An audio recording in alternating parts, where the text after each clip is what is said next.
Hello friends, நீங்க பார்த்துட்டு இருக்கிறது ஹரிஷ் வாய்ஸ். இன்னைக்கு வீடியோல நாம என்ன பார்க்க போறோம்னா, ஹனி லெமன்ஸோட season 1 episode 2 turning into a treasure. நீங்க இதுக்கு முன்னாடி சீசன் 1ல எபிசோட் 1 பார்க்காம இருந்திருந்தீங்கன்னா போய் பார்த்துட்டு வந்துருங்க. ஏன்னா எபிசோட் 2 உங்களுக்கு அப்பதான் புரியும். அண்ட் அது மட்டும் இல்லாம வீடியோக்குள்ள போறதுக்கு முன்னாடி வீடியோக்கு ஒரு லைக் தட்டி விட்டுருங்க. சரி வாங்க நம்ம செம வாங்க நம்ம இன்னைக்கான எபிசோடுக்குள்ள போயிடலாம். எபிசோட ஸ்டார்டிங்ல இந்த ஹை ஸ்கூல்ல தான் கட்டிக்கிட்டு இருக்காங்க. அந்த ஹை ஸ்கூல்ல இருக்கிற பொண்ணுங்க எல்லாருமே உனக்கு ஃபர்ஸ்ட் இயர்ல ஒரு பையனை பிடிச்சிருக்குதுல, எனக்கும் அதே பையனை தான் பிடிச்சிருக்குது அப்படிங்கிறாங்க. யார் இந்த மஞ்சள் கலர்ல முடிச்சிருக்கானே அந்த பையன் தானே, அங்க பாரு அவன் முன்னாடி தான் இருக்கிற அப்படின்னு சொல்லிட்டு நம்ம காய பார்த்துட்டு தான் அவங்க எல்லாரும் ஓடிக்கிட்டு இருக்காங்க. ஆக்சுவலி நம்ம மியராவை பார்த்துட்டு எல்லாருமே அந்த இடத்துல ஆச்சரியமா இருக்கும்போது, பின்னாடி நம்ம இஷிமோரியுமே பார்த்தீங்கன்னா, அவன் ரொம்ப ஃபேமஸ் ஆயிட்டான்ல அப்படின்னு அவன் நினச்சுக்கிட்டு இருக்கிறா. மேபி நேத்து நடந்ததெல்லாம் உண்மை இல்லையான்னு கூட எனக்கு தெரியவில்லையே. நேத்து நடந்ததெல்லாம் ஏதோ கனவு மாரி இருந்தது. அவ எனக்காக வந்து ஹெல்ப் பண்ணது எல்லாமே வித்தியாசமா இருந்தது. அந்த மாரி நடந்ததெல்லாம் என் வாழ்க்கையில இதுக்கு முன்னாடி நடந்ததே கிடையாது அப்படின்னு முன்னாடி போய்க்கிட்டே இருக்கிறா. அண்ட் மியராவுமே பார்த்தீங்கன்னா, அவன் முன்னாடி தான் நிக்கிறா. குட் மார்னிங் அப்படின்னு சொல்லிட்டு அவ பாட்டுக்கு போறா பாருங்க. நீ பேசுறது எனக்கு எதுவுமே கேட்கல அப்படின்னு சொல்லிட்டு நம்ம மீரோவுமே பார்த்தீங்கன்னா, பின்னாடி இருந்து கத்துறான். என்னது நான் பேசுறது கேட்கலையா? அப்படின்னு சரி குட் மார்னிங் அப்படின்னு சொல்லிட்டு கத்துறா பாருங்க. எதுக்காக இப்படி கத்துற? நான் உன்கிட்ட ஒன்றும் அந்த மாதிரிலாம் கேட்கவே இல்லையே அப்படின்னு அந்த இடத்துல மீரா திட்டுறான். குட் மார்னிங் இஷ்மோரி அப்படின்னு சொல்லிட்டு பக்கத்தில் எண்டோவுமே பார்த்தீங்கன்னா விஷ் பண்ணிக்கிட்டு இருக்கிறா. அண்ட் அவளுமே பார்த்தீங்கன்னா ரெஸ்ட் ரூம் போய் கண்ணாடி பார்த்துக்கிட்டு இருக்கிறா. எனக்கு என்னாச்சு? நான் என்னதான் பிஹேவ் பண்ணாலுமே சரி, மற்றவங்க எல்லாருமே என்ன ஒரு ஸ்டோனை தான் பார்க்க போகிறாங்க, நான் கல்லாக தான் பார்க்க போகிறானுங்க. ஏன்னா என்னை வெறுக்கிறக்குனே சில பேர் இருக்கிறாங்களே, அந்த மாதிரி ஏதாவது பண்ணாலுமே பண்ணுவாங்க அப்படின்னு சொல்லிட்டு இந்த இடத்துல நம்ம இஷ்யூமர் நினச்சிக்கிட்டு இருக்கிறா. பிடி பீரியட் அப்படிங்கிறனால எல்லாருமே பேஸ்கெட் பால் விளையாடிட்டு இருக்கிறாங்க. இன்னொரு பக்கம் இஷ்யூமரி செவனேன்னு செவுத்துல செவுராடோ அப்படியே கல்ல மாதிரி நின்றுக்கிட்டு இருக்கிறா. ஏன்னு பார்த்தா இவன் மற்றவங்களுக்கு தொந்தரவு பண்ண வேணாம்னு நினைக்கிறா. ஏன்னா இவ போய் விளையாட போகும்போது அந்த இடத்துல இருக்கிறவங்க யாருமே என் வழியில் குறுக்கிடாத அப்படின்னு எதுவுமே சொல்லிடக்கூடாதுல்ல. ஒரு வழியா அப்படிதான் சொல்லியிருப்பாங்களோ என்னமோ, அதனால தான் ஓரமாக போய் நின்றுக்கிட்டு இருக்கிறா. ஆக்சுவலி இவ ஏன் இந்த மாதிரி சோகமாக இருக்கிறா அப்படின்னு சொல்லிட்டு பக்கத்தில் கேட்டோ அப்புறம் மியூரா 2 பேரும் பேசிக்கிட்டு இருக்கிறாங்க பாருங்க. அண்ட் அதே சமயத்தில் நம்ம மியூரா வரதுக்கிட்டு ஏன்டா ஒரு நிமிஷம் இங்கே வா அப்படின்னு சொல்லிட்டு அவகிட்ட இதை சொல்கிறா பாருங்க. ஏன்டா அப்படி அவகிட்ட போய் என்னடா சொன்ன அப்படின்னு கேட்கும்போது ஒரு நிமிஷம் நீ நின்று பாரு அப்படின்னு சொல்லிட்டு மியூரா சொல்கிறான். என்னாச்சு அப்படின்னு சொல்லிட்டு பார்த்து தெரியுது அந்த இடத்துல எல்லாருமே பேஸ்கெட் பால் ஆடிட்டு இருக்காங்களா. நம்ம எண்டோவுக்கு அந்த பேஸ்கெட் பாலை அப்படியே நம்ம இஷுமரிக்கு பாஸ் பண்ணிட்டா. எதுக்காக நீ இப்போ இஷுமரிக்கு பாஸ் பண்ண அப்படின்ட்டு இருக்கும்போது அவன் நல்லாவே பேஸ்கெட் பால் ஆட ஆரம்பிக்கிறா. அட இவளுக்கு என்ன பேஸ்கெட் பால் ஆட தெரியுமா? நம்மளே இவளுக்கு ஆட தெரியும் நினச்சிட்டு இருந்தோமே அப்படின்னு எல்லாருமே ஆச்சரியப்பட்டுக்கிட்டு இருக்கும்போது அவள் கரெக்டாக பார்த்தீங்கன்னா அந்த பேஸ்கெட் பாலை அந்த ஃபவுலில் போட்டுட்டா. ஐயோ என்னது இவ கரெக்டாக போட்டல் அப்படின்னு சொல்லிட்டு ஆச்சரியப்பட்டுக்கிட்டு இருக்கிறா. இப்போ எல்லாருமே என்ன பிடிச்சி திட்ட போகிறாங்களா அப்படின்னு அவள் பயந்துக்கிட்டே இருக்கும்போது எல்லாருமே இவளை பாராட்டுறாங்க. ரொம்பவே சூப்பர் இஷ்யூமோரி, நீ இதுக்கு முன்னாடி விளாண்டுருக்கிறீ அப்படின்னு சொல்லிட்டு எல்லாருமே பாராட்டிக்கிட்டு இருக்கிறாங்க. ஆக்சுவலி அவள் உண்மையிலேயே உனக்கு போடுவான்னு தெரியுமாடா அப்படின்னு நம்ம கேட்ட வந்து மீரவை கேட்கும்போது எனக்கும் நல்லாவே தெரியும்டா, ஜஸ்ட் ஒரு ஃபீலிங் தான் இருந்தது அப்படிங்கிறாங்க. அதே சமயத்தில் எண்டோவுமே இங்கே இஷ்யூமோரிட்ட சொல்லிடுறான். அதாவது நம்ம மியூரா தான் உனக்கு வந்து பாலை பாஸ் பண்ண சொன்னா. எப்படி இருந்தாலுமே நீ கரெக்டாக கோல் போட்டில்ல, நீ கரெக்டாக கோல் போடாமல் இருந்தால் மற்றவங்கள திட்டிருப்பாங்க. அப்போ என்ன இருக்கும்னே தெரியல. பட் இருந்தாலுமே நம்ம மியூரா அந்த மாதிரியெல்லாம் பண்ண மாட்டான். அவனுக்கு சரின்னு தோணுச்சு தான் மற்றவங்கள பண்ண சொல்லுவோம் அப்படின்னு இங்கே எண்டோ சொல்லிக்கிட்டு இருக்கிறா. ஆமாம் நீ சொல்கிறது கரெக்டு தான் அப்படின்னு சொல்லிட்டு இங்கே எண்டோ கிட்ட நம்ம இஷ்யூமரி பேசிக்கிட்டு இருக்கிறா. அப்படியே நம்ம மியூரா வெளியே வந்துட்டான். அண்ட் அவனுமே பார்த்தீங்கன்னா அங்கே வெளியே வெண்டிங் மிஷினில் தண்ணி குடிக்கிறதுக்கு தண்ணி பாட்டில் எடுத்து குடிக்க ட்ரை பண்ணிக்கிட்டு இருக்கிற பாருங்க. அந்த இடத்துல மிஸ்டர் இஷிமோரி இருக்கிறப்பல வேறு யாருமே கிடையாது, நம்ம இஷிமோரியோட அப்பா தான். ஸோ அவர் பார்த்தீங்கன்னா அவங்க டீச்சர்கிட்ட என் பொண்ணை பத்திரமா பார்த்துக்குங்க அப்படின்னு சொல்லிட்டு போகிறாப்புல. இவரோட பொண்ணை பார்த்தா ரொம்பவே கவலை இருக்குது அதனால். அண்ட் அதே சமயத்தில் உனக்கு நிஜமாலுமே பேஸ்கெட் பாலெல்லாம் நல்லா ஆட தெரியுமா இஷிமோரி? சரி ஒரு நிமிஷம், நீ எதுக்காக இப்படி ஹை ஸ்கூலில் தேர்ந்தெடுத்துன்னு தெரிஞ்சுக்கலாமா அப்படின்னு எண்டோ கேட்டவெல்லாம் கேட்டுட்டு இருக்கும்போது ஆக்சுவலி எனக்கு நிறைவேறாத ஆசைலாம் நிறைய இருக்குது. எனக்கு சில கனவுகள் எல்லாமே இருக்குது. ஹை ஸ்கூல் சென்ட்டை நம்மளை யாருமே எதிர்த்து கேள்வி கேட்க முடியாதுல்ல. ஏன்னா நம்ம என்ஜாய் பண்ணுற லைஃப் இது, அதனால தான் நான் ஹை ஸ்கூல் எடுத்தேன் அப்படின்னு இந்த இடத்துல ஈஷிமோரி சொல்லிக்கிட்டு இருக்கிறான். ஆமாம் நீ சொல்கிறது கரெக்ட் தான். ஏன்னா ஸ்டூடெண்ட்ஸாக பிறந்துட்டா நம்ம ஃப்ரீடம் நம்ம கையில் தான் இருக்குது, யாருமே நம்மளை தடுக்க முடியாது அப்படின்னு அவங்க ஃப்ரெண்ட்ஸ் எல்லாருமே சொல்லிக்கிட்டு இருக்கிறாங்க. அண்ட் அது மட்டும் இல்லாமல் என்னோட ஆசை என்னன்னா நைட்டு நிலா தெரிஞ்சதுக்கு அப்புறமும் நான் வெளியே ஊர் சுற்றிக்கிட்டு இருக்கணும், அதுதான் என்னோட ஆசை அப்படின்னு இந்த இடத்துல இஷிமோரி சொல்கிறா. பைத்தியக்காரத்தனமாக யோசிச்சுக்கிட்டு இருக்காது அப்படின்னு மீரை போட்டு திட்டி விட்டுறான் பாருங்க. அதே சமயத்தில் பக்கத்து கிளாஸ் பொண்ணுங்க எல்லாருமே நான் உங்க கூட விளையாட வந்தேன் அப்படின்னு சொல்லிட்டு இருக்காங்க. தேவையில்லாம என் கூட வந்து பேசிட்டு இருக்காதீங்க அப்படின்னு திட்டி விட்டு அமுச்சு விட்டான். எதுக்காக இப்படி அவங்ககிட்ட ஹார்ஷாக பேசணும் அப்படின்னு அங்கே இருக்கிறவங்க எல்லாமே சொல்லும்போது கவலைப்படாதீங்க, ஏன்னா அவன் கரெக்டாக தானே சொல்லியிருக்கிறான். எனக்கும் சிலது எல்லாமே ஒத்து வராதில்ல. ஏன்னா இந்த 2 நாள் எனக்கு எல்லாமே நடந்ததுன்னா அது எல்லாமே கரெக்டாக இருக்குமா அப்படின்னு அவள் யோசிச்சுக்கிட்டு இருக்கிறா. எதுக்காகடா அவகிட்ட அப்படி சொன்னேன் அப்படின்னு நம்ம எண்டோ சொல்லும்போது எனக்கு அவளை பார்த்தாலே கடுப்பாக இருக்குது, எல்லா பிரச்சனையும் இருக்க மாட்டேருக்குது அப்படின்னு சொல்லிட்டு அவன் யோசிச்சுக்கிட்டே இருக்கிறான். ஆக்சுவலி இங்கே நம்ம இஷிமரியுமே பார்த்தீங்கன்னா கிளாஸ் ரூமில் வந்து டெஸ்ஸர் க்ளீன் பண்ணிக்கிட்டு இருக்கிறா. ஆக்சுவலி அவன் சொன்னது எல்லாமே கரெக்டாக தான் இருக்குது. ஏன்னா 2 நாளாக அவன் எனக்கு பிடிச்ச மாதிரி இருந்துக்கிட்டா, அவள் எப்பவுமே என் கூட இருப்பான் நான் நினச்சிக்கிட்டு இருந்தேன் பார்த்தியா, என்ன சொல்லணும் அப்படின்னு அந்த இடத்துல இஷிமரி யோசிச்சுக்கிட்டே இருக்கும்போது டப்புன்னு ஏதோ கார் அடிக்கிற சத்தம் கேட்குது. அங்கே பாருங்க எல்லாருமே போய் போலீஸை கூப்பிடுங்க அப்படின்னு ஒரு பக்கம் எல்லாருமே பேசிக்கிட்டு இருக்கும்போது இன்னொரு பக்கம் பார்த்தீங்கன்னா நம்ம மியூரா தான் அந்த இடத்துல ஏதோ சத்தம் கேட்குதுன்னு போய் பார்க்குறான். அந்த இடத்துல அந்த 3 பேரும், அதாவது இஷிமோரி பிடிக்காத 3 பேரும், ஆமாம் அந்த இஷிமோரிங்கிற பொண்ணு கிளாஸில் தான் இருக்கிறா. பட் அந்த மஞ்சள் கலர் முடி வச்ச பையன் மியூரா அப்படிங்கிறவன் தான் அவன் தான் பெரிய பிரச்சனையாக இருக்கிறான். இப்போ அவள் எங்கே இருக்கான்னு தெரியவே அப்படின்ட்டு இருக்கும்போது அவள் பேச பேச நம்ம ஆள் எப்படி எட்டி பார்க்குறான் பாருங்க. அடே அவன் இங்கே தான்டா இருக்கிற அப்படின்னு சொல்லிட்டு அவங்க ஃபோனை வச்சுட்டு அப்படியே ஓடிடுறாங்க. ச்சே எனக்கு இதுதான் கடுப்பா இருக்குது அப்படின்னு சொல்லிட்டு அவன் ஓடுறான் பாருங்க. அவன் கடுப்பா இருக்குன்னு சொன்னது அவள பத்தி இல்ல. இவன் அவளுக்காக செய்ற உதவி பத்தி சொல்லியிருப்பானாட்ருக்குது அப்படின்னு அவனோட ஃப்ரெண்ட்ஷிப்ப தான் புரிஞ்சுக்கிறாங்க. அண்ட் அதே சமயத்தில நம்ம இஷிமோரிக்குள்ள இருக்கிற கிளாஸ் ரூம்ல பார்த்தீங்கன்னா, யாரோ வந்து கூப்பிட்டுக்கிட்டு இருக்கிறாங்க. "இஷிமோரி கிளாஸ் 1பில இருக்கிற பொண்ணு, எங்க இருக்கிற நீ? வெளிய வா" அப்படின்னு சொல்லிட்டு இருக்கிறாங்க. அவங்க யாருன்னு எனக்கு தெரியல. பட் இருந்தாலுமே எதுக்காக என்னைய தேடுறாங்க? யாராவது என் மேல வன்மத்தில வச்சுக்கிட்டு எனக்கு இந்த இப்படி அட்டாக் பண்ண ட்ரை பண்றாங்களா? அப்படின்னு இஷிமோரி பயந்துட்டு போய் ஒளிஞ்சுக்கிட்டா. "இங்க பாரு குழந்தை ஒளிஞ்சுக்கிச்சாட்ருக்குது. நீ இந்த கிளாஸ்ல தான் இருக்குன்னு எங்களுக்கு தெரியும். மரியாதையா வெளிய வந்துரு. எங்கள தேட வைக்காத" அப்படின்னு 2 பசங்க இவள புடிச்சு தேடிக்கிட்டு இருக்கிறாங்க. அண்ட் அதே சமயத்தில நான் இப்ப என்ன பண்ணேன்னு எனக்கு தெரியவே இல்லையே. மேபி அந்த 3 பேர் என் மேல வெறுப்புல இருக்காங்களா? அவங்க கீது ஏதாவது பண்ணியிருப்பாங்களோ அப்படின்னு சொல்லிட்டு இஷிமோரி நெனச்சு பார்க்குறா. "இங்க பாத்தியா உன்ன நாங்க கண்டுபிடிச்சுட்டோம். கண்ணாமூச்சி ஆடுறதுல நீ ரொம்பவே கேவலமா ஆடுற பாத்தியா? சரி மரியாதையா வெளிய வா. நீ கோவிச்சுக்காத. இத நான் என் கேர்ள் ஃப்ரெண்ட்காக தான் பண்றேன்" அப்படின்னு சொல்லிட்டு அந்த மசாஷி அப்படின்னு ஒரு பையனுமே பார்த்தீங்கன்னா, நம்ம இஷிமோரி இழுத்துட்டு போய்க்கிட்டு இருக்கிறான் பாருங்க. இவளுக்கு என்ன பண்றதுன்னே தெரியல. நான் யாருக்காவது ஹெல்ப் கேட்கணும். பட் எனக்கு யார்ட்ட போய் ஹெல்ப் கேட்கறது அப்படின்னு இஷிமோரி நினைக்கும்போது, அவளுக்கு நம்ம மியூரா தான் ஞாபகம் வரா. "மியூரா குன்" அப்படின்னு சொல்லிட்டு கூப்பிடும்போது டப்புனு அவன் முதுகு புடிச்சு தூக்கி போடுறான் பாருங்க. இவளுக்கு செம ஆச்சரியம். இவன் வந்துட்டானா அப்படின்னு சொல்லிட்டு. அண்ட் அதே சமயத்தில, "நீ யாரடா தேடிக்கிட்டு இருக்கிற? எங்க 2 பேர்த்தையும் தானே? வா என்கிட்ட வந்து ஒத்தை குத்தமோது" அப்படின்னு சொல்லிட்டு டெஸ்க்க தூக்கி அப்படியே அவங்க மேல போட்டுறான் பாருங்க.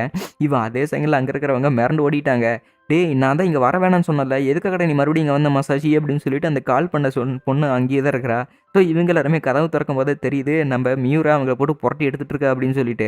"ஐய்யய்யோ! எம்மா நீ இவன் சண்டை போடுவான்னு சொல்லவே இல்ல. இவன் என்ன இந்த அளவுக்கு புரட்டி எடுத்துக்கிட்டு இருக்கிறா" அப்படின்னு சொல்லிட்டு பசங்க பயந்துட்டானுங்க. "இங்க பாரு இந்த மாரி சில்லற வேலைலாம் பண்ணிட்டு இருக்காதீங்க. மரியாதை இங்கிருந்து போயிருங்க. இல்லைன்னா பெரிய விளைவ சந்திக்க வேண்டியது இருக்கும்" அப்படின்னு சொல்லிட்டு நம்ம மியூரா மிரட்டி அனுப்பிச்சு விட்டான். ஒரு வழியா எல்லாருமே போய் தொலைஞ்சுட்டானுங்களா அப்படின்னு சொல்லிட்டு மியூரா ஒரு வழியா செட் ஆயிட்டான். பரவாயில்லையே! நீயும் கொஞ்சம் கொஞ்சம் என் பேர சொல்ல கூப்பிட கத்துக்கிட்டியாட்ருக்குது. அண்ட் அது மட்டும் இல்லாம, நீ இதுக்கு முன்னாடி ட்ரீம்ஸ பத்தி ஏதோ சொல்லிட்டு இருந்தீல்ல? உன்னோட ட்ரீம்ஸ் எல்லாம் ரொம்பவே ஈஸியானது. அத பத்திலாம் நீ கவலைப்பட்டுக்கிட்டு இருக்காத. எல்லாத்தையுமே நான் உனக்கு நிறைவேத்தி வைக்கிறேன் அப்படின்னு சொல்லிட்டு இங்க மீரா சொல்லிக்கிட்டு இருக்கிறான். இத கேட்கும்போது இவளுக்கு அப்படியே ஆச்சரியமா இருக்குது. இவன் எதுக்காக இப்படியெல்லாம் பண்ணிக்கிட்டு இருக்கணும்? அவன் என்ன பத்தி ஒரி பண்ணிட்டு இருக்கானா? அப்படின்னு சொல்லிட்டு ஒரு பக்கம் நினைச்சுக்கிட்டே இருக்கிறா பாருங்க. அது மட்டும் இல்லாம உங்க அப்பா இதெல்லாம் பார்த்துருந்தாருன்னா ரொம்பவே மனசு விட்டுருப்பாரு அப்படிங்கிறாங்க. எங்க அப்பா வேற இங்க வந்தாரா? அப்படின்னு இவளுக்கு அப்பதான் தெரிய வருது. அண்ட் நீ எதுக்குமே பயப்படாத. நீ முதல்ல உங்க அப்பா போய் பாரு. நீ லேட் நைட்டுக்கெல்லாம் போறத அப்புறம் பார்த்துக்கலாம். முதல்ல உங்க அப்பா உன் மேல கவலையா இருப்பாரு. நீ போய் பார்த்துக்க அப்படிங்கிறாங்க. சரி நான் வீட்டுக்கு சீக்கிரமா போறேன் அப்படிங்கிறாங்க. நான் சீக்கிரமா இப்பவே போ சொன்னேன். இன்னும் இங்க என்ன பண்ணிட்டு இருக்கிற? கிளம்பு அப்படின்னு சொல்லிட்டு திட்டுறான் பாருங்க. ஆ சரி நான் இங்கேயே கிளம்பிடுறேன் அப்படின்னு சொல்லிட்டு அவளுமே பார்த்தீங்கன்னா இங்கிருந்து ரெடி ஆகுறா. இவளுக்குள்ள அர்த்தமே தெரியாத மாரி ஒரு ஃபீலிங் வந்து உண்டாகிட்டு இருக்குது. ஏன்னா இந்த மாரி விஷயத்துல அவன் என் மேல கோவமும் படுறான். அதே சமயத்துல ஒரியும் பண்ணிக்கிறான். அவன் என்ன என் மேல ஏதாவது ஒரு அக்கறையில கீது இப்படி சொல்றான்னு எனக்கு ஒண்ணுமே தெரியல. ஒரே சமயத்துல எனக்கு இத்தனை மண்டைக்குள்ள ஏத்துனா எனக்கு பைத்தியமே முடிச்சிரும் போல இருக்குது. ஏன்னா நேத்து எனக்கு அப்படி நடந்தது. இப்போ இப்படி நடக்குது. எனக்கு ஒண்ணுமே புரியல. பட் இருந்தாலுமே நான் ஆசைப்படுற கனவுகள எல்லாத்தையுமே நான் தான் நிறைவேத்தியாகணும். ஏன்னா இப்ப நிறைவேத்துறதுக்கு தான் எனக்காக ஒருத்தன் இருக்கிறான். அவன் பேரு தான் மியூரா. இப்ப அவன் என் கூட இருக்கனால என்னால எதுவுமே செய்ய முடியும். ஒரு நிமிஷம் இரு. இந்த ஃபீலிங் எனக்குள்ள வருது. எனக்கு ரொம்பவே டிஃபரெண்ட்டா இருக்குது. இந்த ஃபீலிங் எனக்கு லவ் தான் நெனைக்கிறேன். ஏன்னா நான் அவன் மேல லவ்ல விழுந்துட்டேனாட்ருக்குது அப்படின்னு சொல்லிட்டு இவ பல விஷயங்கள யோசிச்சு பார்த்துக்கிட்டு இருக்கிறா. அண்ட் அதே சமயத்துல அவளுமே வீட்டுக்கு போக ட்ரை பண்ணிக்கிட்டு இருக்கிறா. வீட்டுக்கு போக போக பார்த்தீங்கன்னா, சில விஷயங்கள யோசிச்சுக்கிட்டே இருக்கிறா. அப்படி யோசிச்சுக்கிட்டு போயிட்டே இருக்கும்போது டப்புன்னு போய் மரத்துல முட்டிக்கிறா. என்ன மாரி பொண்ணுங்கலாம் இந்த அளவுக்கு ஒரு எக்ஸ்பீரியன்ஸ யாருமே வாங்கியிருக்க மாட்டாங்க. பட் இருந்தாலுமே எனக்கு இந்த ஃபீலிங் என்னன்னு நல்லாவே புரிய வருது. அவன் என் மேல லவ்ல இருக்கானா? இல்ல என் மேல ஒரி பண்ணிட்டு இருக்கானா? எனக்கு சுத்தமா தெரியல. பட் நான் அவன் மேல லவ்ல விழுந்துட்டேனாட்ருக்குது அப்படின்னு யோசிச்சுக்கிட்டு இருக்கிறா. அண்ட் அடுத்த நாள் கிளாஸ்லயுமே பார்த்தீங்கன்னா, நம்ம மியூரா வந்து தூங்கிட்டு இருக்கிறான். மியூரா என்னடா தூங்கிட்டு இருக்கிற அப்படிங்கும்போது, அட ஆமால்ல நான் தூங்கிட்டேனா? அப்படின்னு அவனும் கேட்குறான். ஆமா நீ தூங்கிட்ட. இந்த அளவுக்கு நீ மட்டப்பரப்பன்னு நான் நெனச்சு கூட பார்க்கல அப்படின்னு டீச்சர் சொல்லும்போது, இல்ல டீச்சர் நீங்க தப்பா நெனச்சுட்டு இருக்கிறீங்க. மியூரா ரொம்பவே நல்லவன். அவன் எப்பவுமே என்ன பார்த்துக்கிட்டு இருப்பான் அப்படின்னு அவன் நெனச்சுக்கிட்டு இருக்கிறா. ஆனா என்ன மாரி இருக்கிற பொண்ணுங்க எப்படி ஓப்பனா அவன பத்தி வெளிய சொல்ல முடியும்? நானே ஒரு இன்னசென்ட் அப்படின்னு அவன் நெனச்சுக்கிட்டு இருக்கிறா. சரி கிளாஸ் ஹவர்ஸ் முடிஞ்சிருச்சுல்ல. கிளாஸ் ஹவர்ஸ் முடிஞ்ச அதே கையோட என்டோ புதுசா காதுல இயரிங்ஸ் வாங்கி போட்டுருக்கிறா. அது பார்க்கறக்கு ரொம்பவே வித்தியாசமா இருக்குது. வாவ்! என்டோ அது ரொம்பவே அழகா இருக்கு தெரியுமா உனக்கு? அப்படின்னு சொல்லிட்டு செட்டோ பேசிக்கிட்டே இருக்கிறான். செட்டோ பேச பேச இங்க நம்ம எண்டோவுக்கு தான் வெக்கம் வந்துகிட்டே இருக்குது. இவங்க 2 பேருமே என்ன டேட்டிங் பண்றாங்களா? பட் நான் முன்ன பின்ன இவங்கள பார்த்ததில்ல. ஆனா இவங்க 2 பேரும் ஃபீலிங்ஸ் எக்ஸ்சேஞ்ச் பண்றத பார்த்தா டேட்டிங் பண்ற மாரி தானே இருக்குது. பை த வே அந்த இடத்துல நம்ம மியூராவும் செவனேன்னு தானே இருக்கிறான். நான் அவங்களுக்குள்ள எந்த ஒரு பிரச்சனையுமே கொண்டு வரக்கூடாது. ஏன்னா நான் அவங்களுக்கு பெரிய தொல்லையா தான் இருக்கிறேன்னு நெனைக்கிறேன். அதனால நான் அவனுக்கு பிரச்சனை வராத மாரி நானும் சீக்கிரமா வீட்டுக்கு கிளம்பிடுறேன் அப்படின்னு அவ கிளம்பிட்டா பாருங்க. இந்த பக்கம் செட்டோவும் மியூரோ பேசிக்கிட்டே இருக்கும்போது அவன் திரும்பி பார்க்குறான். அட இஷிமோரி எங்கே போனான் அப்படின்னு நம்ம மியூரோ கேட்குறான். தெரியல அவன் நேரம் கிளம்பியிருப்பாளாட்ருக்குது அப்படின்னு செட்டோ சொல்லிட்டான். ஸோ இவளுமே பார்த்தீங்கன்னா வீட்டுக்கு பாதி வழியில வந்துட்டா. ஸோ அவளுமே பார்த்தீங்கன்னா அந்த இடத்துல இருக்கிற ஒரு கடை கண்ணாடியிலேயே அவளோட ரிஃப்ளெக்ஷனை பார்க்குறா. ஆக்சுவலி இப்போ நான் பார்க்குறக்கு என்ன எப்படி இருக்குன்னு தெரியவில்லையே. அவனுங்க எல்லாரும் என்னை பார்த்து என்ன நினைக்கிறாங்கன்னு தெரியவில்லையே அப்படின்னு அவள் கண்ணாடி பார்த்து நினைக்கும் போதே இவளோட மிடில் ஸ்கூல் ஃப்ரெண்ட்ஸ் எல்லாருமே, "அட ஸ்டோன் நீ இங்க தான் இருக்கிற" அப்படின்னு கிண்டல் பண்ணிட்டு போறாங்க. "உனக்கு இந்த பொண்ணு தெரியுமா?" அப்படின்னு அந்த பொண்ணோட பாய் சொன்னது கேட்கும்போது, "இல்ல இவ எங்க ஸ்கூல்ல மிடில் ஸ்கூல்ல படிச்சுக்கிட்டு இருந்தா. நாங்களே இவளுக்கு ஸ்டோன் தான் கிண்டல் பண்ணுவோம். சரி நீ பார்த்துக்க" அப்படின்னு சொல்லிட்டு அவங்க பாட்டுக்கு வெளியில கலாய்ச்சுட்டு போயிட்டாங்க. மத்தவங்க சொல்றதெல்லாம் நீ தலையில ஏத்திட்டு இருக்க வேணாம். என்ன உன்ன நாங்க ஈஸியா கண்டுபிடிச்சிட்டோம் பாரு அப்படின்னு சொல்லிட்டு, நம்ம மியூரோட ஃப்ரெண்டு பார்த்தீங்கன்னா, அதே சமயத்தில நம்ம இஷிமோரிட்ட பேசிக்கிட்டு இருக்கிறான். சொல்லாம கொள்ளாம எதுக்கு நீ இங்க வந்த அப்படின்னு சொல்லிட்டு மியூரோ ஒரு பக்கம் கத்திக்கிட்டே இருக்கிறான். "நீ தானே என்ன நேரமா போக சொன்ன. அதனால தான் நான் இங்க வந்தேன்" அப்படிங்கிறாங்க. சரி உனக்கு கனவுன்னு ஒண்ணு இருக்குதுல்ல, அத நிறைவேத்த ஆசைப்பட்டியா இல்லையா அப்படிங்கும்போது, "நேத்து நீ அத சிம்பிளா தான் சொன்னேன்னு நெனச்சேன். ஆனா நீ அத அவ்வளோ சீரியஸா எடுத்துக்கிட்டியே" அப்படிங்கிறாங்க. "ஆமா சீரியஸா எடுத்துக்கிட்டேன். சரி வா இன்னைக்கு நாம எங்கேயாவது போய் ஹேங் அவுட் பண்ணலாம்" அப்படின்னு சொல்லிட்டு, நம்ம மியூரோ கூப்பிட்டுக்கிட்டே இருக்கிறான் பாருங்க. இவளுக்கு ரொம்பவே சந்தோஷம். எனக்கு ரொம்பவே சந்தோஷமா இருக்குது அப்படின்னு சொல்லிட்டு அவன் மனசுக்குள்ள நெனச்சுக்கிட்டே இருக்கிறான். இவனே முன்னாடி போய்க்கிட்டு இருக்கிறா பாருங்க. ஆக்சுவலி "உனக்கு ஏதாவது வேலை இருக்குதா இஷிமோரி? ஏன்னா இன்னைக்கு நைட் நம்ம ஹேங் அவுட் பண்ண போறோம்ல. உனக்கு ஏதாவது பிஸியான வேலை இருக்குதா 5 மணிக்கு மேல?" அப்படிங்கிறாங்க. "ஆமா எனக்கு 5 மணிக்கு மேல ஒரு விஷயம் இருக்குது. நான் அங்க போயே தான் ஆகணும்" அப்படின்னு சொல்லிட்டு இஷிமோரி சொல்றா பாருங்க. "கிழிஞ்சுது போ. இப்படி பண்ணிட்டு இருந்தா அப்புறம் என்ன பண்ண முடியும்? உனக்கே உன் கனவு மேல இஷ்டம் இல்லன்னா, அப்புறம் நான் மட்டும் என்ன பண்ண முடியும்?" அப்படின்னு சொல்லிட்டு அவன் கோச்சுக்கிட்டு போறான் பாருங்க. "ஒரு நிமிஷம் நில்லு. நான் தெரியாம பண்ணிட்டேன். சாரி" அப்படின்னு சொல்றதுக்கு பதிலா, "ஜோபோ" அப்படின்னு ஏதோ வந்து ஒளறிர்றா. "என்ன ஒளறிக்கிட்டு இருக்கிற நீ? இப்படி பைத்தியக்காரத்தனமா ஒளறிக்கிட்டு இருக்கிற. தெளிவா ஒரு வார்த்தை கூட சொல்ல முடியலையே" அப்படின்னு இங்க கத்திக்கிட்டு இருக்கிறான். "ஆனா நான் தெரியாம தான் நான் அந்த வார்த்தைய சொல்லிக்கிட்டேன்" அப்படின்னு இன்னொரு பக்கம் இஷிமோரி கத்திக்கிட்டே இருக்கும்போதே, இவங்க 2 பேரும் சண்டை போடுறத பார்த்துட்டு, இன்னொரு பக்கம் அவனோட ஃப்ரெண்டுக்கு நல்லா புடிச்சு போச்சு. "டேய் 2 பேரும் குழந்தை மாரி சண்டை போட்டுக்கிட்டு இருக்கிறீங்கடா. இங்க பாரு இஷிமோரி, உனக்கு வேலை இருந்துச்சுன்னா விட்டுரு. நீ போய் அத பார்த்துக்க. பட் இருந்தாலுமே அவ உன்ன பத்தி கேர் பண்றான் பார்த்தியா? ஏன்னா நம்ப மியூரா மாரி ஆளுங்க எல்லாருமே பொண்ணுங்க மேல அவ்வளோ சீக்கிரம் அப்ரோச் பண்ண மாட்டாங்க. பட் அவன் உன்ன பத்தி கவலைப்படுறான்னா பெரிய விஷயம் தானே. ஏன்னா இப்ப நாங்க 2 பேருமே சேர்ந்து உன் கூட தான் டைம் ஸ்பெண்ட் பண்ணலாம்னு இருந்தோம். பட் உனக்கு ஏதோ வேலை இருக்குன்னு சொன்னேல்ல. அதனால இப்ப நாங்க 2 பேருமே கரியாக்கிக்கு போலான்னு இருக்கிறோம். ஸோ நாங்க 2 பேருமே அங்க போறோம். நீ உன் வீட்டுக்கு போ" அப்படிங்கிறாங்க. சரி அப்படின்னு உன் வீடு எந்த பக்கம் இருக்குது அப்படிங்கும்போது, "ஏதோ இந்த பக்கம் டைரக்ட்டா போனா ஒரு பிரிட்ஜ் வரும். அந்த பிரிட்ஜ தாண்டி போனா அந்த இடத்துல தான் என் வீடு" அப்படிங்கிறாங்க. "சரி அப்படின்னு வா. நான் அந்த பிரிட்ஜ் வரைக்கும் உன் கூட வரேன்" அப்படின்னு நம்ம மியூரா சொல்லாம கொள்ளாம அப்படியே அவன் பாட்டுக்கு கிளம்பிட்டு இருக்கிறான். "சரிடா நண்பா, நீ போய் அவள விட்டுட்டு வா. நான் இதே இடத்துல வெயிட் பண்ணிக்கிட்டு இருக்கிறேன்" அப்படின்னு ஃப்ரெண்டு புரிஞ்சுக்கிட்டான். இவங்க 2 பேருமே ஒண்ணா போய்க்கிட்டு இருக்கிறாங்களா, என்னால இத நம்பவே முடியல. நான் மியூரா கூட இப்ப தனியா நடந்து போய்க்கிட்டு இருக்கிறேனா, என்னால இத நம்பவே முடியல அப்படின்னு யோசிச்சுக்கிட்டே இருக்கிறா. நான் அவனுக்கு தேங்க் பண்ணி ஆகணும். ஆக்சுவலி மியூராக்கு ரொம்பவே தேங்க் யூ அப்படின்னு சொல்லிக்கிட்டு இருக்கிறாங்க. "எதுக்கு தேங்க்ஸ் எல்லாம் சொல்லிக்கிட்டு இருக்கிற?" அப்படிங்கும்போது, "இல்ல நீ ஆரம்பத்துலேருந்தே எப்பவுமே எனக்கு ஹெல்ப் பண்ணிக்கிட்டு இருக்கீல்ல. அதனால தான் நான் உனக்கு தேங்க்ஸ் சொன்னேன்" அப்படிங்கிறாங்க. "நீ சும்மாலாம் அத என்கிட்ட சொல்லிட்டு இருக்க தேவையில்ல. புரிஞ்சுதா?" அப்படின்னு நம்ம மியூரா சொல்லும்போது, "ஏன்னா நீ எனக்கு பண்ற ஹெல்ப்புக்கு நான் எத்தனை சொன்னாலுமே உனக்கு போதாது" அப்படின்னு சொல்லிட்டு இருக்கிறாங்க. "பரவால்ல. பட் இருந்தாலுமே நீ இன்னும் எதெல்லாம் என்கிட்ட ஒளிச்சு வைக்கலான்னு இருக்கிற?" அப்படின்னு மியூரா கேட்கும்போது, "என்னது ஒளிச்சு வைக்கிறதா? நீ எதுவுமே சொல்றது எனக்கு புரியவே இல்ல" அப்படின்ட்டு இருக்கும்போது, "ஏன்னா நீ உன்னையே ஸ்டோன்னு சொல்லிட்டு இருக்கிறீல. பட் இருந்தாலுமே உனக்குள்ள எத்தனை ரிஃப்ளெக்ஸ் ஒளிஞ்சிருக்கு தெரியுமா? பேஸ்கெட் பால் ஆடும்போது கூட நீ நல்லாவே ஆடிட்டு இருந்த. அண்ட் அதுவும் இல்லாம அன்னைக்கு ஒரு நாள் நீ இந்த இடத்துல வழிப்போக்குல அழுதுகிட்டு உட்காந்துருந்த பார்த்தியா? அப்போ நான் உனக்கு ஒரு வழி காட்டுனேனே, அது ஜஸ்ட்டு உன்னை பார்த்தா ஒரு கவலையா இருந்துச்சு. அண்ட் அது மட்டும் இல்லாம அந்த வழி நான் உனக்கு தேர்ந்தெடுத்தது கரெக்ட்டா இல்லையான்னு கூட தெரியல. பட் நீ ஒரு விஷயத்த தேர்ந்தெடுத்து பார்த்தியா? அது நீயே முடிவெடுத்தது. நான் சொல்லி ஒண்ணும் எடுக்கவே இல்ல. அண்ட் அது மட்டும் இல்லாம நீ ஸ்டோனா இருக்கலாம். பட் இருந்தாலுமே சாதாரண ஸ்டோன் கிடையாது. நீ ஒரு ஜெம் ஸ்டோனு. அத முதல்ல புரிஞ்சுக்க" அப்படின்னு சொல்லிட்டு இங்க நம்ம மியூரா சொல்றான் பாருங்க. இத கேட்ட உடனே இவளுக்கு செம ஆச்சரியமா இருக்குது. இவ கேட்கறதுக்கு இதெல்லாமே புதுசா இருக்குது. ஏன்னா இத்தன வருஷமா இவளுக்கு வெறும் பட்டப்பேரா இருந்த ஒரு பேரு, இன்னைக்கு இவளுக்கு ஒரு புதையல் மாரி கிடைச்சிருக்குது. அத யோசிச்சு பார்க்கும்போது இவளுக்கு ரொம்பவே சந்தோஷமா இருக்குது. அதே சமயத்துல இவளுக்கு அழுகையும் வந்துகிட்டே இருக்குது. இங்க பாரு மத்தவங்க என்ன சொன்னாலுமே சரி, கண்டவன் பேசுறதெல்லாம் காதுல இந்த பக்கம் கேட்டுட்டு இந்த பக்கம் விட்டுடு. அவனுங்க பேசுறதெல்லாம் உன் காதுக்கு கீழ தான் நீ வச்சுக்கயேன்.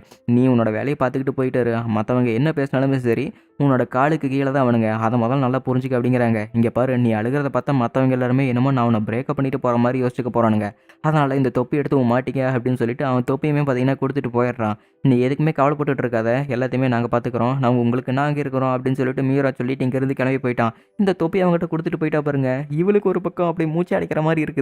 இவளுக்கு என்ன பண்றதுன்னுமே தெரியல. அவ பாட்டுக்கு வீட்டுக்கு தான் சைலன்ட்டா போய்க்கிட்டு இருக்கிறா. ஆனா மாடி படிக்கட்டு ஏறும்போதே பார்த்தீங்கன்னா, ரொம்பவே வேகமா ஓடி போய்க்கிட்டு இருக்கிறா. இவளுக்கு இந்த ஃபீலிங்ஸ் எல்லாம் ரொம்பவே புதுசா இருக்குதா. இந்த ஃபீலிங்ஸ இதுக்கு முன்னாடி எக்ஸ்பீரியன்ஸ் பண்ணதுமே கிடையாது.